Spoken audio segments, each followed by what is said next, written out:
Good day, St. Maarten. I'm Yesenia Lazaro. And I'm also Lawrence. And welcome back to another edition of St. Maarten NEWSDESK. Brought to you by TV15. We bring the latest and most important stories around the island and beyond. It was a long week. I know we're trying to get to the weekend, but before that, let's check out these top headlines.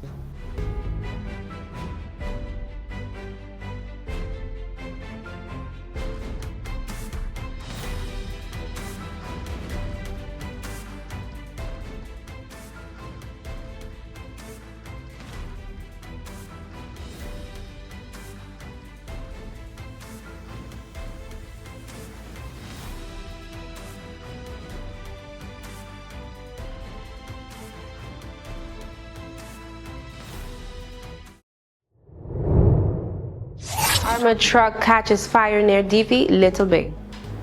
Yesterday morning, November 13th, emergency crews responded to an armored transport truck fire near the entrance of DV Little Bay. Firefighters quickly brought the blaze under control while police temporarily closed the access road to traffic. Motorists were asked to use alternative routes during the response. Detectives have since launched an investigation into the cause of the fire. Government reaffirms commitment to dialogue as fire and ambulance workers demand action.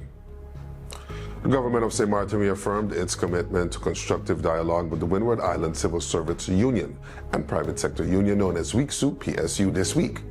Amid growing frustration from fire department and ambulance workers over unresolved grievances related to placement and retroactive payments. Honorable Prime Minister Dr. Luc Mercelina proposed the appointment of an independent mediator to help move discussions forward, emphasizing government's dedication to a fair, balanced, and sustainable resolution. The government presented 4 potential candidates to the union, but refrained from naming them publicly to protect the integrity of the process. The introduction of a mediator represents our intention to support a dialogue that is transparent, respectful, and focused on tangible outcomes, Mercelina stated, urging continued cooperation between both sides. However, tensions escalated on Wednesday when WICSU PSU President Sharon Kangita, speaking on behalf of fire department staff, said members were no longer willing to engage in back-and-forth communication and demanded a signed commitment letter from the Prime Minister. The union insists that previous agreements made in May and August, including the requirement for a neutral mediator, be honored. Kangita accused the Prime Minister of providing conflicting information about the function book process, alleging that the union was excluded from key stages of review. The members are tired of the back and forth, she said.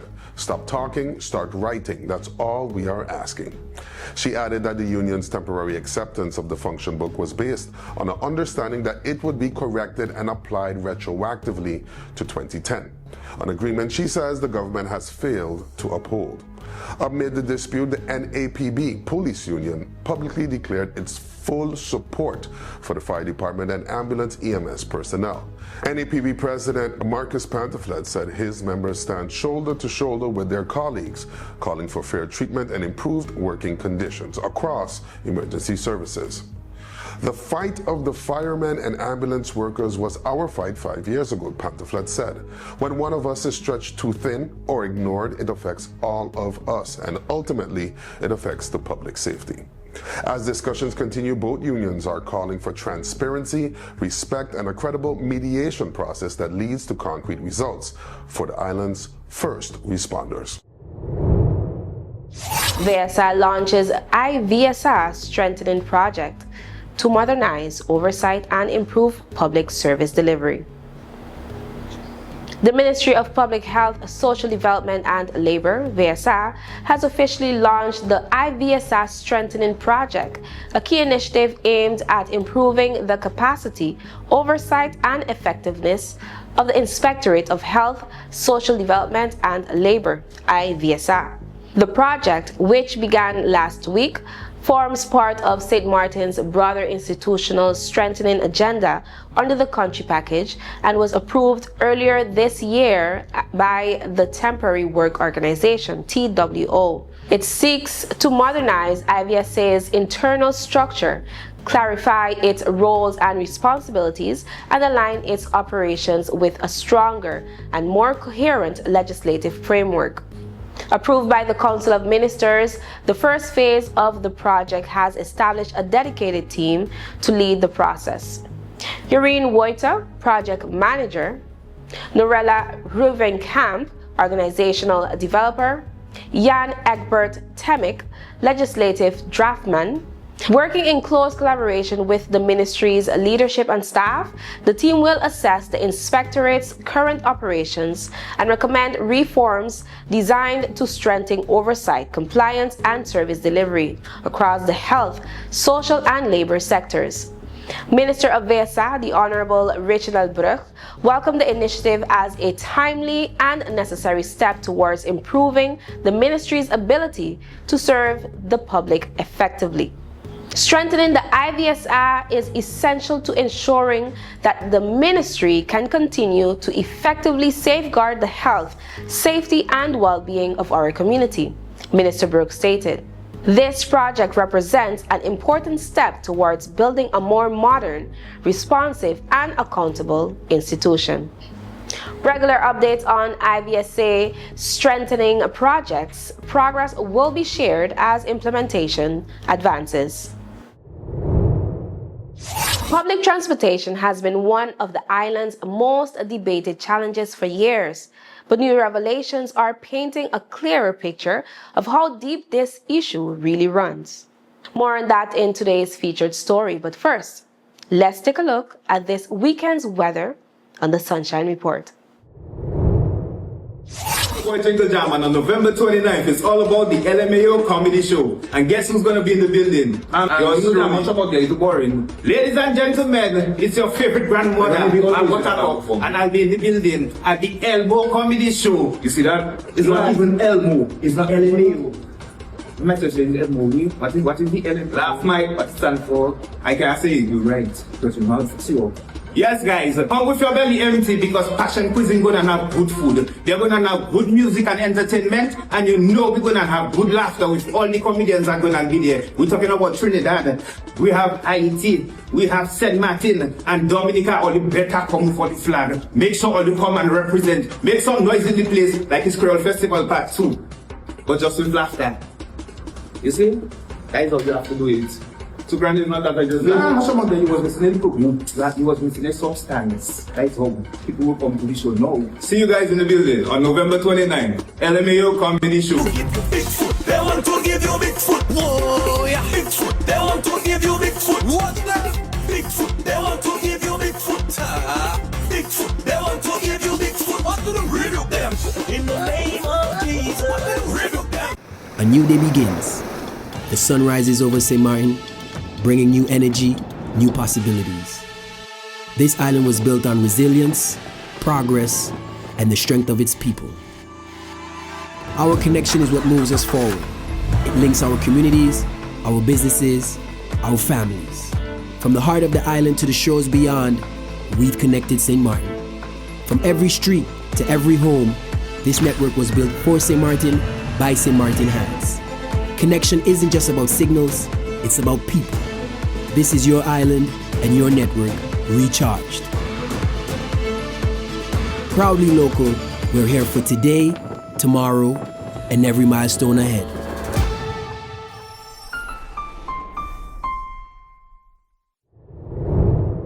Hey there, it's Mizzy with the Sunshine Report, straight out of Sunshine City, St. Maarten, bringing you the warmth and the sunshine you need to kickstart your day. So let's dive into the forecast and see how the skies are treating us.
The Met Department of Sint Maarten is keeping a sharp eye on the Atlantic, ready to update you with the latest. So don't forget to follow NEWSDESK on Facebook for your daily Sunshine Report. So as you enjoy your week, stay safe, stay friendly, Sunshine City.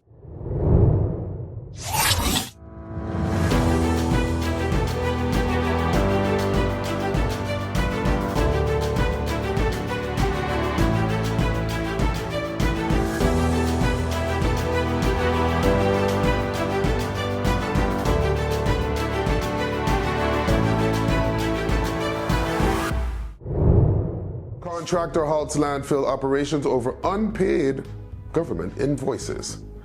Operations at the Phillipsburg landfill were briefly halted Thursday after contractor Derek Fleming stopped work due to months of outstanding payments from the government of St. Maarten. Fleming, responsible for operating and maintaining government-owned equipment at the site, said his company has faced irregular payments, with invoices dating back to December 2024 still partially unpaid. Payments for February, April, and June 2025 were also missed, creating a significant backlog. The issue has been raised twice with Vromi Minnesota Honorable Patrice Gumbs Jr. prior to the shutdown. Following a meeting Thursday morning, both sides agreed that the overdue payments would be settled promptly. With that assurance, Fleming agreed to reopen the landfill later in the day. Normal operations resumed. CBCS appoints Lo Fo Wong as Conduct Supervision Manager. The Central Bank of Curaçao and St. Maarten CBCS has announced that Raquel Lo Fo Wong, current Director of CBCS St. Maarten Office, has been appointed Conduct Supervision Division Manager effective January 1st, 2026. Lo Fo Wong, who has led St. Maarten Office since 2019, will transition into her new role to help strengthen CBCS's supervisory framework and regulatory oversight. Lo Fo Wong, who has led the St. Maarten office since 2019, will transition into her new role to help strengthen CBCS's supervisory framework and regulatory oversight. The CBCS Board of Directors expressed its gratitude for her years of dedicated service and extended best wishes for her continued success. Meanwhile, the recruitment process for a new St. Maarten office director is now underway. CBCS is seeking a candidate with strong leadership skills and a solid background in financial management. The vacancy announcement is available on the CBCS website. The transition process will be carefully managed to ensure continuity and stability in operations. World Diam Tour Caribbean opens 2025-2026 season with thrilling Grand Prix Grand Cars. The World Diam Tour Caribbean officially launches 2025-2026 racing season with an exhilarating start at the Grand Prix Grand Cars, held on November 8th and 9th.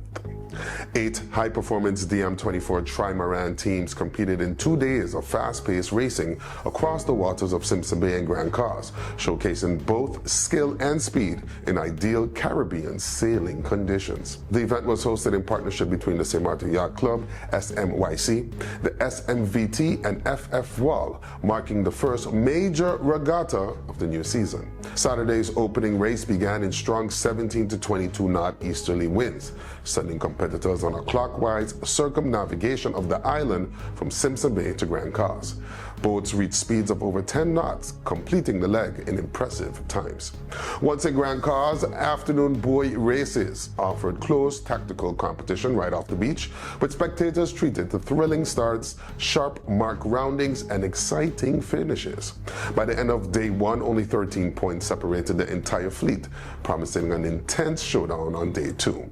Sunday brought another day of perfect conditions as race officer Joris Zweers and his team set the course for 3 buoy races, followed by a final distance race from Grand Cars back to Simpson Bay. In the end, Team Trinity 2, comprised of Thomas Tenstrom, Otto Hamel, and Theodore Norby from Sweden, claimed overall victory. They were followed closely by Team Trinity 1 from Sweden with Joachim Sundberg, Anders Lewander, and Gustav Pettersson, while Team KIC Krebil in Caribbean from St. Bart's, featuring Tershi Noah, Renaud Nicot, and Andy Gassman rounded out the top 3. Organizers extended special thanks to Yodis Fares, volunteers, and all participating crews for making the Grand Prix a success. Full race results are available at smyc.com. The next event for the DM24 fleet, the Grant Thornton Keelboat Season Race Day 1, will take place on Sunday, November 23rd, hosted by the SMYC in Simpson Bay. Missing documents to duplicated permits and shocking reports of cash payments for licenses, the truth behind St. Martin's transportation chaos may finally be coming to light. Our full deep dive is ahead in tonight's featured story, right after this. Hi, I am Karim Tulen, co-founder of Carib Assist Pro. Our goal is to help busy professionals, elderly, housewives, local, tourists, practically anybody that needs assistance in the day-to-day chores. We have different services like groceries, do your shopping, and also run your errands. We can provide transportation services for all members of the family, whether it's you on commute or getting the kids to school. House activities and house services that include pet sitting. All of these let us take off your hands and let us make those reservations so you don't have to stress about having a good time. So you can have less stress and more free time. Through our discretion, we make an impression.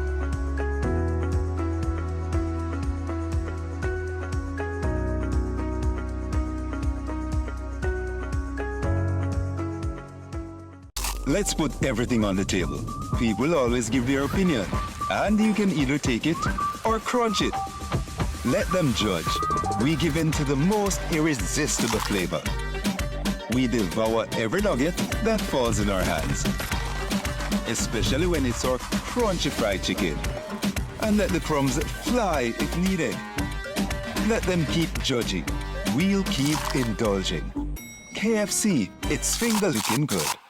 You could talk to your family, talk to your friends. Affordability and convenience. Community connection, that makes sense. Reliability with experience. Hey, for every laugh, every adventure. #1 provider, they got ya. We tell them your data is always on. You can opt out whenever you want. Tell them we always on. For every moment when you want more. Tell them we always on. Stay connected when you want the road. Control my data, yeah, yeah, yeah. Always connected every time, everywhere. Money low, but I never fair. I know, tell them is there. Connectivity, that's what I like. Flexibility, that's what I like. Reliability, that's what I like. Tell them, sign me up for life. Tell them we always on. For every moment when you want more. Come tell them we always on. Stay connected when you want to go. Come tell them we always on. For every moment when you want more. Tell them we always on. Stay connected when you want to road.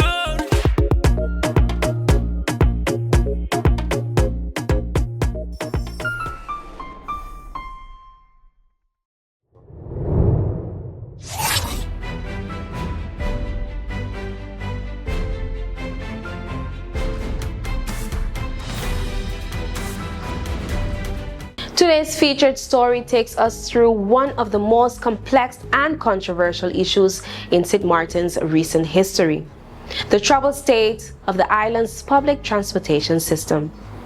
For years, the sector has faced allegations of favoritism, incomplete files, political interference, and a licensing process that many operators say was unregulated, unclear, and unfair. Now, in a detailed presentation to Parliament, the Minister of Tourism, Economic Affairs, Traffic and Telecommunication, the Honorable Grisha Heilige-Martin, revealed the full scale of what went wrong and how government plans to rebuild transparency, integrity, and trust. The minister described multiple investigations, hundreds of questionable permits, and even allegations of cash payments for licenses that should have been free. In today's deep dive, we ask the question: can St. Maarten finally fix its troubled transportation system? Here's Alston with the full report. The minister's presentation outlined 3 separate investigations, all leading to one conclusion: a public transport sector overwhelmed by inconsistency, manipulation, and weak oversight. 3 investigations with 1 conclusion. The SOAB audit in March 2024, the Government Audit Bureau, SOAB, was called in to examine whether proper procedures were followed in taxi licensing. SOAB reviewed 79 files and rated 6 parts of the process as critical risks, 2 as major and 1 as moderate. None were considered minor. Out of 79 new applications, only 26 were complete. 14 senior applicants failed to provide required medical certificates. Dozens had missing or outdated civil registry documents, and in some cases, taxes and fees were not verified, yet licenses were granted. In SOAB's conclusion, the system was compromised. It recommended a full digital overhaul, a centralized registry, routine audits, tighter cross-checks, digital monitoring, whistleblower protection, and stronger external oversight. Now about the Integrity Chamber investigation. 3 months later, the Integrity Chamber launched its own probe, focused on bus and taxi licenses issued in 2023. Triggered by complaints and media reports, the Chamber found licenses issued during an active moratorium, deadlines ignored, files missing key documents, and approvals granted outside the legal framework. The Chamber confirmed that administrative bodies failed to comply with the law and warned that the system was vulnerable to political influence and abuse. Now on TEAT's internal review, the Sac Passe saga. When Minister Heilige Martin took office, she said she inherited a sector in disorder.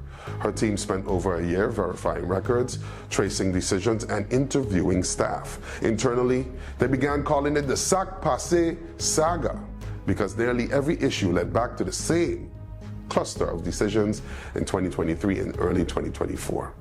Her conclusion: our transport license framework is outdated, inconsistently applied, and vulnerable to misuse. Too many decisions were made without full documentation, structured checks, or transparent criteria. Now about the cleanup and what the data shows. In January 2025, the Inspectorate of Economic Affairs and Transportation, known as IETA, began a structured cleanup. Every bus and taxi operator was asked to present themselves to verify permits, documents, and vehicle conditions. The goals were clear: to ensure all operators were legally operating, update the national database, strengthen enforcement, and improve safety. From that cleanup, the numbers told a troubling story. When it comes to bus operators, 300 bus licenses were on record. Only 167 were confirmed active for 2025. Just 29 plates showed paid road tax. 11 permits had duplicate numbers. The average age of bus drivers, 61 years old, the oldest 86 years old. And 87 new permits issued in 2023 were found only in Excel sheets, not the ministry's digital system. When it comes to taxi operators, 454 confirmed operators, but about 600 permits exist in the system. 27 names on TEAT's list did not appear in road tax data at all. Dozens of permits could not be verified.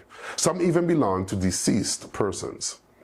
Touring and group transport had their own irregularities, including one company using a single permit for 5 vehicles under different business names. What an oversaturated sector. Heilige Martin compared the numbers regionally. St. Maarten, with just 50,000 people and roughly 2.3 million visitors, has about 900 registered taxis and buses combined. French St. Maarten has fewer than 200 taxis and 40 buses. Larger islands like Aruba, Curaçao, and St. Kitts all operate with tighter regulation and smaller fleets relative to their size. Her message: St. Maarten's sector isn't just disorganized, it's oversaturated. Adding to the controversy, the minister revealed disturbing complaints from operators who said they were forced to pay between $2,500 and $6,000 in cash to obtain permits that should have been processed through normal government channels. She shared anonymized WhatsApp messages from 2 complainants, one reporting that a chauffeur paid $6,000 for a bus permit through a middleman, and another saying the supposed price for a taxi license dropped to $2,500 just before elections. It really sounds like someone is taking advantage of people who just want to work and get their permits the right way, one message said. Halligan Martin said these messages confirmed the urgency of reform, describing them as evidence that integrity and fairness have been compromised. The cleanup also uncovered routine problems: buses skipping stops, vehicles in poor condition, outdated company records, and multiple operators sharing plates or using third-party insurance. Still, the process improved data accuracy, tax collection, and operator awareness. The lessons underscore a single truth, the minister said. Without structure, clarity, and enforcement, integrity becomes vulnerable and public trust suffers. The minister had a 5-phase reform plan. To fix the system, TEAD is rolling out this plan. Verification and compliance, now largely complete. Permit regularization and driver certification, which is ongoing with public notices and a final chance for non-compliant permit holders to respond. Legislative reform, updating the passenger transport ordinance and introducing a digital dispatching system. And finalization and unification of transport laws. And establishment of a transport authority by 2027 to oversee the entire sector. Halligan Martin said, "Let me be clear, this situation was not created by this government, but it will be corrected by this government." Back to you, Jasenia. Thanks, Alston. Yesterday's presentation was one of the most revealing ever made about St. Martin's transportation sector, exposing not only the system's deep flaws, but also a roadmap for rebuilding it from the ground up. Whether these reforms can truly restore trust and create a fairer, more accountable system remains to be seen. But for many operators and commuters, finally facing the truth is already a major step forward. That was today's featured story. Thank you for watching. That's all the time we have for today's edition of St. Maarten NEWSDESK. Thank you for joining us. Remember, new episodes premiere every weekday morning at 8 a.m. on TV15 and then across all social media platforms. I'm Austin Lawrence. And I'm just saying last night, wishing you an amazing weekend. See you on Monday. Yeah, and all weekend, just stay friendly.